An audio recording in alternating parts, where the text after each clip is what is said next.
জন্মদিন জন্মদিন জন্মদিন মানহামনির শুভ জন্মদিন। তো মানহামনির জন্মদিনে কি করেছি, কি আনন্দ হয়েছে এবং কারা কারা এসেছে সব কিছু মিলিয়ে থাকবে আজকের ব্লগটি। আপনারা আমার মানহার জন্য অনেক অনেক দোয়া করবেন। তো মানহার জন্মদিনের জন্য খুব বেশি আয়োজন করিনি। মানহামনির ফুপ্পি, মানহামনির ফুপাতো ভাই, ফুপা, তারপর হচ্ছে মানহামনির চাচু, মানহামনির দাদু, আর হচ্ছে মানহামনির প্রতিবেশী কিছু ফ্রেন্ড আছে, তাদেরকে নিয়েই কিন্তু জন্মদিনটা। আর আমার যে অ্যাসিস্ট্যান্ট জেবা, ও আসছিল আমার মানহামনির জন্মদিনে। তো আমরা সবাই মিলে মানহাকে একটু আনন্দ দেওয়ার চেষ্টা করেছি, যেহেতু গত বছর মানহামনির জন্মদিনের সময় মানহামনির বাবা চাঁদপুর গিয়েছিল ওই দেশে জায়গার কাজ করার জন্য, মানে জায়গা ভাগাভাগি যে কয়দিন পর পর পিকনিক হয়, সে পিকনিকে গিয়েছিল, যার কারণে কিন্তু মানহামনির জন্মদিনটা কিন্তু গত বছর হয় নাই। তবে মানহামনির ফুপ্পি মানহামনির জন্য গিফট নিয়ে আসছিল, আর আমরা মানে নুডলস রান্না করছিলাম আর টুকটাক খাওয়া দাওয়া করছিলাম, নাস্তা পানি। তো এইবার মানহামনি আগে থেকে বলতেছে যে আমি কিন্তু এবার কিন্তু আমার ফ্রেন্ডদের সাথে জন্মদিন করব, আমরা কেক কাটবো, মজা করব, তুমি কিন্তু অনেক মজা রান্না করবা। তো দেখেন আমার গায়ে কিন্তু জ্বর ছিল। আমার যেহেতু জ্বর ছিল, মানহার বাবা আমাকে মানা করতেছিল যে এক কাজ করি, মানহা সহ আমরা কোনো জায়গায় রেস্টুরেন্টে বসি বা কোনো বুফেতে যাই, খেয়ে আসি। তো আমি বললাম যে না, আমার মেয়েটার মনটা ছোট হয়ে যাবে, আমি কষ্ট হলেও ঘরে করবো। এই যে দেখেন, এই চিকেন ধোয়া থেকে শুরু করে গরু গোশত ধোয়া, তারপর চিকেন ভাজা, এগুলো সব আপনাদের ভাইয়া করছে। আর আমি যেটা করছি সেটা হচ্ছে মশলাগুলো রেডি করে আমি জাস্ট রান্নাটা করছি। তো আমি যেহেতু আমার শরীরে অনেক জ্বর ছিল, মেয়ের মন নষ্ট করার কোনো ইচ্ছা ছিল না, কারণ আমার একটা মাত্রই মেয়ে। গত বছর যেহেতু ওর কোনো জন্মদিন করা হয় নাই, সব বন্ধুদের সাথে এবার বলে রাখছে যে আমার জন্মদিনে সবাই দাওয়াত। তো আমি যদি কিছু একটা রান্না না করি, ওর দিনটা খুবই বাজে যাবে। তো আমি কোনোভাবেই চাচ্ছিলাম না যে মেয়েটার দিনটা নষ্ট হয়ে যাক, যার কারণে একটু আগে ভাগে, মানে আগের দিন রাত্রেই আমি রোস্ট, তারপর হচ্ছে গরু গোশত, এগুলো আমি করে রেখেছিলাম। আর কেক অর্ডার করছিলাম, একটা বাইরে থেকে আনছি, আর একটা হচ্ছে আমি কেক ঘরেই তৈরি করছি। তো ঘরে তৈরি করার কেকটার কারণটা হচ্ছে যে মানহামনি আমার হাতের কেক অনেক পছন্দ করে। তাছাড়া আমাদের প্রতিবেশী যারা আছে, প্রতিবেশীরাও কিন্তু আমার হাতে বানানো যে কেক আছে সেগুলো খেতে অনেক পছন্দ করে। আর আমার যে ননদের ছেলে আছে ফাতিন, আমি যাই রান্না করি না কেন, সে মামির রান্নার ফ্যান। মানে আমি যদি পাস্তা তৈরি করি বা আমি যদি একটু পুডিং তৈরি করি, বিশেষ করে ঝাল আইটেমগুলো বেশি পছন্দ, বিশেষ করে বার্গার, তারপর হচ্ছে স্যান্ডউইচ, তারপর হচ্ছে চাউমিন, এই ধরনের খাবারগুলো যখন রান্না করি ফাতিনকে দিলে ফাতিন অনেক মজা করে খায়, তৃপ্তি করে খায়। আলহামদুলিল্লাহ, আমার কাছে অনেক ভালো লাগে। তো আমার হাতে বানানো মোমো কিন্তু ফাদিল, উদয়, তারপর হচ্ছে আমার মেয়ে সবাই খুবই পছন্দ করে। তো আমি যখনই যা রান্না করি চেষ্টা করি সবাইকে কম বেশি দিয়ে খাওয়ার জন্য। তো যাই হোক, আমি যখন দাঁড়ায় রান্না করতেছিলাম আমার ভীষণ কষ্ট হইতেছিল। আর এর ফাঁকে মানহামনি বলছিল যে আমাকে কিন্তু চকলেট বানাই দিবা। তো চকলেট মোল্ড আনছিলাম, গত পর্বে আপনারা দেখছেন। চকলেট মোল্ডের ভিতরে কাজু বাদাম, কাঠবাদাম দিয়ে, তারপর ডার্ক চকলেট দিয়ে সুন্দর করে আমি সেট করে দিছিলাম। তো এখানে পেঁয়াজটা সুন্দর করে ভেজে আমি রোস্টটা সুন্দর করে রান্না করে নিছি।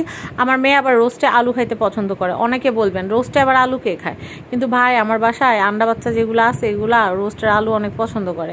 তো যাই হোক, রোস্টের আলু দিয়ে দিছি, সুন্দর করে রোস্ট রান্না করে ফেলছি আগের রাত্রে। আর কেকটা বেক করছি হচ্ছে জন্মদিনের দিন দুপুরবেলা আমি একদম সুন্দর করে হোয়াইট চকলেট গানাশ বানায় ফেলছি। তারপরে এখানে কেকটা বেক করছি, কিন্তু আমার হুইপ ক্রিমটা বাসায় আনা ছিল না, যার কারণে কিন্তু আমি হুইপ দিয়ে এটা কোটিং করতে পারি নাই। তো আমি আমার নিজের মতো করে বানাই নিছি, কারণ যেহেতু আমি বাইরে একটা কেক অর্ডার করে রাখছি, তাই আমার এত প্যারা নিতে চাচ্ছিলাম না। তো মানহার বাবা আমাকে নিষেধই করছে যে তোমার যেহেতু অনেক জ্বর শরীরে, তুমি এইগুলো করতে যাও না। তো যাই হোক, মেয়ের যেহেতু জন্মদিন, মেয়েকে খুশি করার জন্য একটু তো কষ্ট করাই যায়। তো রাত্রে যে চকলেটগুলো সেট করেছিলাম, মানে জমাইতে ফ্রিজে দিয়েছিলাম, সেই চকলেটগুলো জমে যাওয়ার পর এই চকলেট দিয়ে ডেকোরেশন করি। দেখেন আপনাদের ভাইয়া কেকের প্লেট নিয়ে টানাটানি করতেছে। সে কি করে জানেন, আমি কেক বানাই রাত্রেবেলা ঘুমে থেকে উঠা চুপি খায়, কিন্তু তার ডায়াবেটিস ধরা পড়ার পর থেকে এখন আর আমি বাসায় বেশি একটা কেক বানাই না। তো যাই হোক, বাচ্চাকে রেডি করে সুন্দর করে নিজেও রেডি হয়ে গেলাম রান্না বান্না শেষ করে। মেহমান এখন আসার পালা একজন একজন করে আসবে, ওরকম বাহিরের আহামরি কেউ না। আর যেহেতু আমার শরীর বেশি ভালো ছিল না, তাই খুব বেশি আয়োজন করি নাই, অল্পর মধ্যে যতটুকু করা যায়। এর মধ্যে একটা অকারেন্স করছি, সেটা কি জানেন? বাসায় তো এমনি আপনারা জানেন আমাদের আলহামদুলিল্লাহ নিজেদের বাড়ি, তো নিজেদের বাড়ি রং করতে যে কতটা ঝামেলা, আর দেয়ালটাকে পরিষ্কার রাখাটা অনেক কিন্তু মানে ঝক্কি ঝামেলার ব্যাপার। আর পুরো ফ্ল্যাট 1200 স্কোয়ারের একটা ফ্ল্যাট রং করতে গেলে অনেকগুলো টাকার ব্যাপার। তো এই জায়গায় আমি কি করছি, বোথ সাইড টেপ দিয়ে দেয়ালের ভিতরে বেলুন লাগাইছি। তো আমি তো দেখে যখন দেখলাম বেলুন টান দেওয়ার সাথে সাথে রং উঠে আসছে, আমার তো জিব্বা বের হয়ে গেছে। মেয়ে দেখে হা হয়ে আছে, কিন্তু আমি মেয়েরে বারবার ইশারা দিয়ে বলতেছিলাম তোমার বাবারে বইলো না। তো যাই হোক, আমার বেলুন ফাটাইতে অনেক মজা লাগে। আমরা মাঝে মধ্যে কী করি জানেন, বেলুনের প্যাকেট পুরা নিয়ে আসি, বেলুনের প্যাকেট নিয়ে আসার পরে সবগুলা ফুলায় মানহার বাবা আমি মানহা তিনজনে মিলা প্রতিযোগিতা করে ফুটাই, কে কটা ফুটাইতে পারে। আমার বেলুন ফাটাইতে এত মজা লাগে বলার বাইরে। আমাদের বাসায় মানুষ 3 জন, আমাদের ঘরে আমার সংসারে কিন্তু মানুষ 3 জন, 3 জনের মধ্যে 2টাই পিচ্ছি, মানহাও পিচ্ছি আমিও পিচ্ছি, মানহার বাবা তো আরও পিচ্ছি। তো যাই হোক, এখানে কিন্তু এই যে আপনারা দেখতে পাচ্ছেন, আমি সিরিয়ালে বলতেছি কোনটাকে, প্রথমেই যে সিরিয়ালে এই যে ফতুয়া পড়া, এটা হচ্ছে আমার ননদের ছোট ছেলে ফাদিল, এটা হচ্ছে আফরাজ আমাদের প্রতিবেশী, তারপরে যে তানিশা, মানহারে তো সবাই চিনেন। তো যাই হোক, আমি কিন্তু শাড়ি পরতে চাচ্ছিলাম না, আমার বাসায় যে কত শাড়ি আছে, আমার মনে হয় 100টার উপরে শাড়ি আছে, কিন্তু আমার শাড়ি পরলে অনেক বেশি মোটা লাগে, আর আমার শাড়ি পরলে একটুও ভালো লাগে না। আপনারা দেখেন আমার চেহারাটা কত মোটা লাগতেছে। তো যাই হোক, আমি কিন্তু এতটাও মোটা না, কিন্তু শাড়ি পরলে আমাকে কেন জানি অনেক বেশি মোটা লাগে। তো যাই হোক, মোটারে তো মোটাই লাগবে, এটাই তো স্বাভাবিক। তো এর মধ্যে আবার চুল করছি রিবন্ডিং করার কারণে চুলগুলো চ্যাপটা হয়ে আছে, চেহারাটা হয়ে আছে আরও বড়। তো এইগুলো কোনো ব্যাপার না, ইগনোর করি। তো আমার হাতে যে কেকের যে ডিশটা দেখতে পাচ্ছেন, এই কেকের ডিশটা আমি 1800 টাকা দিয়ে কিনেছিলাম। এটা কি জানি বলে, বাসনওয়ালা নাকি, সেখান থেকে কিনছিলাম। তো এই যে মানহার জন্মদিনের কেকটা রাখতে পেরে আমার অনেক ভালো লাগছে। তো এই যে আমার ননদ, এই যে মাঝখানে যাকে দেখতে পাচ্ছেন সে আমার ননদ, আর ওই যে পাশের বাসার ভাবি আফরাজের আম্মু সাজিয়া ভাবি। তো সাজিয়া ভাবিকে তো প্রায় দেখেন, সাজিয়া ভাবি 3 পিস পরে আসছে। আমি বলতেছিলাম ভাবি একটা মিনিট ওয়েট করেন, আমি 3 পিস পরে আসে, আমার ভালো লাগতেছে না। তো ভাবি বলতেছে না আপনারা ভালো লাগতেছে, নতুন একটা শাড়ি আনছেন পরবেন না। আর এটা হচ্ছে আমার অ্যাসিস্ট্যান্ট জেবা। তো যাই হোক, জেবাকে বলছিলাম জেবা তুমি আইসো, অনেক মজা হবে। তো ও আসছে। তো আমি যেটা করলাম সেটা হচ্ছে মানহাকে বললাম আর দেরি করো না মা, আসো সবাইকে নিয়ে কেকটা কাটো, কেকটা কাটার পরে সবাইকে খাবার দিয়ে দিই। তো যাই হোক, এখানে তানিশা, আফরাজ, তারপর হচ্ছে ফাদিল, মানহামণি, তারপর আমি সবাই মিলে হচ্ছে কেকটা সুন্দর করে কাটলাম। আর মানহা কেকটা এত পছন্দ করছে, আপনারা একটা জিনিস খেয়াল করলে দেখবেন বাচ্চারা কিন্তু হোয়াইট পেস্টের কেক অনেক বেশি পছন্দ করে, হোয়াইট ক্রিমের কেক। তো আমি বাচ্চাদের কথা চিন্তা করে হোয়াইট ক্রিমের কেকটা কিন্তু এনেছি। তো এই দেখেন ভাবি আমাকে খাইয়ে দিচ্ছে, আমি ভাবিকে খাইয়ে দিচ্ছি। ভাবির আর আমার বন্ডিংটা অনেক ভালো, আমাদের জানলা দিয়ে দুজনের হাত ধরতে পারি। আমি ভালো কিছু রান্না করলে ভাবিকে দিই, ভাবি ভালো কিছু রান্না করলে আমাকে দেয়। আমাদের খুব ভালো বন্ডিং আলহামদুলিল্লাহ, কখনোই ঝগড়াঝাটি হয় না, আমরা ঝগড়াঝাটি করি না, আমরা অনেক ভালো মানুষ। তো যাই হোক, আমার হাজব্যান্ডে বললাম যে তুমি তো আমার খাওয়াই দিলা না, আসো আমি তোমাকে খাইয়ে দিচ্ছি। তো এরপরে আমার স্বামী আমাকে বললো তুমি সরো, তোমাকে দিয়ে কোনো কাজ নেই, এখন আমি আমার মেয়েকে কেক খাওয়াবো। তারপরে আমাকে ধাক্কা মেরে সে চলে গেল তার মেয়ের কাছে। তারপর তার মেয়েকে সুন্দর করে কেক খাইয়ে দিচ্ছে। 10টা না 5টা না, একটা মাত্র ছানা পোনা, আমাদের ছানাও এটা পোনাও এটা। তো যাই হোক, এই একটা মাত্র ছানা পোনাকে তো আগলে রাখতে হয় ওর খুশির জন্যই যেহেতু সব। তো যাই হোক, আমি ওদেরকে বলছি বাচ্চাদেরকে যে তোমাদেরকে ডাইনিংয়ে বসাই খাবার খাওয়ার জন্য। তো ওরা বলতেছে যে না, আমরা ডাইনিংয়ে বসবো না, আমরা বিছানায় বসে আরাম করে খাবো। তো যেমন চিন্তা তেমন কাজ, আমার ননদের বাবুকে খাইয়ে দিচ্ছে, মানহামণি, তানিশা আর হচ্ছে আফরাজ, ওরা খেলা করছিল। তো আমি বললাম যে খেলা পরে করো, আগে খাবারটা খেয়ে নাও। তারপরে তানিশাকে আর মানহাকেও খাবার দিয়ে দিছি। এই দিক দিয়ে আমি যেটা করেছি সেটা হচ্ছে বাইরে থেকে কেনা কেকটা খাওয়া হয়ে গেছে, আর আমি যে কেকটা বানিয়েছি সেই কেকটা খাবারের পরে ডেজার্ট হিসাবে যেন সবাই খেতে পারে সেই জন্য আমি এটাকে পিস করে ফেলেছি। মানহামণি আর মানহামণির বাবা, তাদের মানে মানহারও ফ্রেন্ড, মানহার বাপেরও ফ্রেন্ড। আন্ডা বাচ্চা মানহার বাবার অনেক পছন্দ।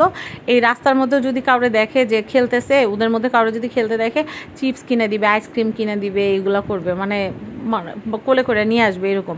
তো যাই হোক, মানহার বাবা বাচ্চা দেখলে অনেক আদর করে, বাচ্চাদের অনেক আদর করে। আমার তো একটা মাত্র বাচ্চা, আমার যদি 10টা বাচ্চা থাকতো সবগুলোর মাথায় নিয়ে কী যে করতো আমার বাসায় আল্লাহ তাআলা ভালো জানে।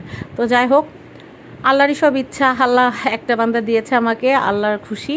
তো আমি চাই যে মানহাকে যেন মানুষের মতো মানুষ করে তুলতে পারি, মানহা যেন সবার সাথে, সব মানুষের সাথে, সব শ্রেণীর মানুষের সাথে, সব পেশার মানুষের সাথে যেন নিজেকে খুব সুন্দর করে মানিয়ে নিতে পারে, নিজেকে যেন একজন আদর্শ মানুষ হিসেবে গড়ে তুলতে পারে, আর সত্য মিথ্যার ভেদভাবটা যেন বুঝতে পারে। আর এইটাই মা হিসেবে দোয়া থাকবে। শিক্ষিত তো সবাই হয়, কিন্তু মানুষ সবাই হতে পারে না, কিন্তু মানহাকে মানুষ করাটাই হচ্ছে আমার জীবনের সবচেয়ে বড় লক্ষ্য। তো যাই হোক, এই যে মানহামনির জন্য মানহামনির ছোট্ট বন্ধুরা কিন্তু গিফট নিয়ে আসছে, মানহার ফুপি গিফট নিয়ে আসছে, তারপর হচ্ছে জেবা গিফট নিয়ে আসছে। তো মানহামনি তো খুবই এক্সাইটেড, বাচ্চা মানুষ এক্সাইটেড হওয়াটাই স্বাভাবিক। তো আমি কিন্তু কারো কাছ থেকে গিফটের আশা করি নাই, আর কখনো করি না, কারণ আলহামদুলিল্লাহ আল্লাহ পাক আমাকে অনেক অনেক দিয়েছেন। কিন্তু ছোট্ট ছোট্ট ফ্রেন্ডরা যখন মানহার জন্য গিফট এনেছে, সেটা তো নাও করা যায় না, তাহলে হয়তো ওরা মনে কষ্ট পাবে। তো মানহার বাবাকে আমি বললাম যে কি করব, মানহার বাবা বলল থাক, ছোট মানুষরা ওরা যেহেতু খুশি হয়ে নিয়েছে, মানহার জন্য থাক। মানহার হাতে যে সুন্দর ঘড়িটা দেখতে পাচ্ছেন, এটা কে দিয়েছে, এটা দেখতে হলে কিন্তু শেষ পর্যন্ত আমার ভিডিওটা কিন্তু দেখতে হবে। তো মানহামনি অনেক এনজয় করেছে, আর মানহামনির যে ড্রেসটা, এটাই মানহামনির ঈদের ড্রেস, আর মানহামনির যে গলার মালা এবং মাথার যে হেডপিসটা, এটা আমি তৈরি করে দিয়েছি। আমার কাছে মনে হয় মানহামনির জন্য যদি নিজের হাতে কিছু বানিয়ে দিতে পারি, আমার জন্য অনেক খুশির একটা ব্যাপার হয়। তো মানহামনির আনন্দ দেখে আমার জ্বর যে কোথায় উড়নছু হয়ে গেছে। তবে যখন কাজ করতে যতক্ষণ ছিলাম ততক্ষণ অত বেশি খারাপ লাগছিল না, বাট যখন একটু বসতেছিলাম, দাঁড়াইলে টের পাইতেছিলাম যে আমার গায়ে জ্বর। তো যাই হোক, বাচ্চার খুশি মায়ের খুশি। তো এই দেখেন, কেকটা অনেক মজা হয়েছে, বাচ্চারা খুবই মজা করে খাচ্ছিল, মানহামনি, তানিশা, আফরাজ, তারপর হচ্ছে ফাদিল, সবাই খুবই মজা করে খাচ্ছিল। তো আমিও খুব মজা করে এক পিস খেয়েছি। তো এর মধ্যে মানহার বাবা আমাকে বারবার বলতেছে যে খেতে বসো, সবার খাওয়া হয়ে যাচ্ছে, তুমিও খেয়ে নাও। তো আমি বললাম যে না, আমি এখন খাবো না, আমি একবারে মানহামনির একদম সব ফ্রেন্ডরা যখন বাসায় চলে যাবে, তারপর সব কিছু গুছিয়ে তারপর আমি খাবো। কারণ আমি যদি আগে খাই, খাওয়া দাওয়া করলে এমনি তো শরীরের জ্বর, তারপর খাওয়া দাওয়া করলে দেখা যাবে শরীর ছেড়ে দিবে, আর কিচ্ছু করতে ইচ্ছা করবে না। তো মানহার বাবা বলতেছে যে তুমি যেহেতু এখনও শাড়ি পরাই আছো, পরে আবার তোমার সময় হবে না, তাহলে মানহামনির গিফটগুলো খুলে দাও। তো বাচ্চারা অনেক চিলুবিলু করতেছিল যে গিফট দেখবো। তো আমি চিন্তা করলাম বাচ্চা মানুষরা টানাটানি করবে, পরে দেখা যাবে যে বাচ্চা মানুষ দেখা যায় এই ভালো এই খারাপ, খেলতেছে হঠাৎ করে যুদ্ধ বিগ্রহ লেগে যায়। তো আমি বললাম যে ভিডিওতে আমি দেখাবো, তোমরা ভিডিওতে দেখবা, ঠিক আছে। তো এটা হচ্ছে জেবার গিফট, এটা হচ্ছে ভিতরে আল্লাহ এবং মোহাম্মদ লেখা আছে, খুব সুন্দর একটা গিফট। তো আলহামদুলিল্লাহ আমরা যেটা করেছি যে আমাদের সাইডে যে একটা স্ট্যান্ড আছে, আমরা ওই শোপিস স্ট্যান্ডটার উপর ওটা সাজিয়ে রেখেছি শোপিসটা। এরপরে মানহার হাতে যে ঘড়িটা দেখিয়েছিলাম, এটা কেজের থেকে এনেছে মানহার ফুপ্পি। তো মানহার ফুপ্পি কিন্তু এই যে গিফটটা হচ্ছে ফাদিলের তরফ থেকে, মানে ওদের ফুপাতো ভাইরা এই গিফটটা দিছে, আর মানহার ফুপ্পি দিছে হচ্ছে ক্যাশ দিছে। সেটা কত ক্যাশ সেটা বলবো না, মানহার দাদু কিন্তু মানহাকে, মানে মানহার দাদিও কিন্তু মানহাকে ক্যাশ গিফট দিছে। কত টাকা দিছে সেটা বলবো না, কারণ উপহার তো উপহারের কখনো টাকায় কখনো এটাকে প্রকাশ করাটা ঠিক না। তো যাই হোক, আমার মানহা আবার এখন আস্তে আস্তে বড় হইতেছে, সে এখন মানে ড্রেসের সাথে অর্নামেন্ট, যেমন হাতে ব্রেসলেট পরা, গলায় পার্লের মালা পরা, এই জিনিসগুলা কিন্তু মানহা এখন দেখি নিজে করে। আবার ইদানিং দেখতেছি ওর ভিতরে একটা টেন্ডেন্সি আসছে যে ও একটা পার্স ইউজ করবে বা সাইড ব্যাগ ইউজ করবে। তো চোখের সামনে মেয়েটা আস্তে আস্তে বড় হইতেছে, আলহামদুলিল্লাহ মা হিসেবে অনেক ভালো লাগতেছে। তো যাই হোক, আমার একটা মাত্রই মেয়ে, আমি চেষ্টা করে আমার সর্বোচ্চ যা আমি জীবনে পাই নাই, যা আমার জীবনে অপূর্ণ আছে, আমি চাই সব অপূর্ণতা, আমার জীবনে যত অপূর্ণতা আছে সব অপূর্ণতাগুলো মানহার জীবনে পূর্ণতা দিয়ে ভরিয়ে দিতে। মানহামনি চাওয়ার আগে তার সব আবদার আমি মেটাতে চাই, ও সব খুশির কারণ আমি হতে চাই। তো যাই হোক, মানহার বাবা তারপর আমি দুজনে মিলে সবসময় চেষ্টা করি মানহার খুশির দিকে খেয়াল রাখতে। মানহা কষ্ট পাবে বা মানহা দুঃখ পাবে এমন কোনো কাজই কখনো করি না, জোরে একটা ধমকও দেই না।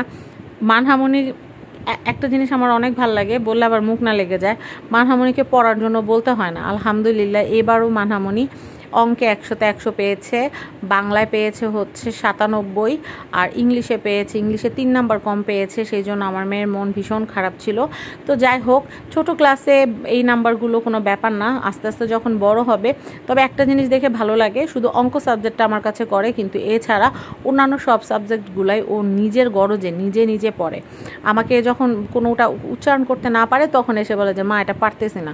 কিন্তু আপনারা বিশ্বাস করবেন কিনা জানি না, মানহামনি পরীক্ষা যখন হয় তখন ওর ভিতরে এত টেনশন হয়, রাত্রে 12টা 1টা পর্যন্ত, যতক্ষণ পর্যন্ত পড়া কমপ্লিটলি রিভিশন না হয় ততক্ষণ পর্যন্ত আমার বলতে থাকে, মা তুমি যা ঘুমাও, আমার পড়া শেষ হলে আমি আসবো। অনেকে বলতে পারেন যে তাহলে সারা বছর কি করে? সারা বছর তো পড়ে, কিন্তু পরীক্ষার আগের একটা ফাইনাল রিভিশনের কিন্তু অনেক দরকার। তো যাই হোক, আমি একটু কে কী গিফট দিল সেটা একটু বলে দিই। এখানে তানিশা কিন্তু একটা ডল গিফট করেছে, আর আফরাজ কিন্তু মানহামনির জন্য এই যে সুন্দর ড্রেসটা দেখতে পাচ্ছেন, এটা হচ্ছে আফরাজ গিফট করেছে। আর এই আফরাজ, তানিশা, তারপর হচ্ছে ফাতিন, ফাদিল, এরা সবই মোটামুটি মানে গ্যাপ কেমন 6 মাস, 1 বছর, 2 বছর, 3 বছর এরকম গ্যাপের, মানে বড় হইলে ওরা একসাথেই বড় হবে। তো ওদের ভিতরে বন্ডিং অনেক ভাল লাগে। মানহা যদি জানালা দিয়ে ডাক দেয়, তানিশা চলে আসে, আফরাজ চলে আসে, আবার ফাদিলকে জানালা দিয়ে ডাক দিলে সবাই বারান্দায়, যার যার নিজের নিজের বারান্দায় দাঁড়িয়ে দাঁড়িয়ে খেলা করে। তো এত সুন্দর সুন্দর গিফটগুলো দেওয়ার জন্য আপনাদেরকে অনেক অনেক ধন্যবাদ। তো যাই হোক, জন্মদিনের সমস্ত প্লেট গুছানোর পরে কেকের টিস্যু জায়গা থেকে সবগুলো উঠায় পরিষ্কার করে আমি একদম ফ্রেশ হয়ে গেছি। তো সবাই কিন্তু আমার মানহার জন্য দোয়া করবেন, আর আমার এই ভিডিওটা কেমন লেগেছে কমেন্টে কিন্তু অবশ্যই জানাবেন। আমার মানহার জন্য আপনারা অনেক দোয়া করবেন, মানহা যেন একজন ভালো মানুষ হতে পারে, একজন প্রতিষ্ঠিত মানুষ হয়ে জীবনটাকে সুন্দরভাবে গড়তে পারে।